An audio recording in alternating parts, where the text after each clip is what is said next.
Stationary point అది రాస్తే మీకు తెలుస్తుంది. స్టేషనరీ పాయింట్ ఎందులో ఉంది చెప్పండి. ఎక్స్ అనేది ఏ, వై అంటే ఏ, జెడ్ అంటే ఏ.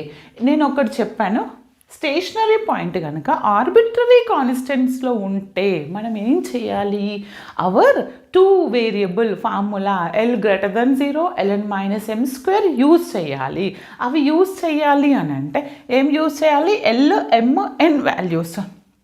L, M, N అంటే ఏమని చెప్పాను, ఎఫ్ ఎక్స్ఎక్స్ని ఎల్ అన్నాను, ఎఫ్ ఎక్స్వైని ఎం అన్నాను, ఎఫ్ వైవైని ఎన్ అన్నాను. ఫస్ట్ ఎఫ్ఎక్స్ కనుక్కుంటున్నాను, అంటే దీనికి ఎఫ్ఎక్స్ అంటే ఏంటిది, ఫంక్షన్ని ఎక్స్తోనే డిఫరెన్షియేషన్ చేస్తాను. దీన్ని ఎక్స్తో డిఫరెన్షియేషన్ చేస్తే ఇది 2x వస్తుంది, ఇది 0, ఇది 0. ఓకే, తర్వాత డబుల్ ఎక్స్ అంటే ఇంకొక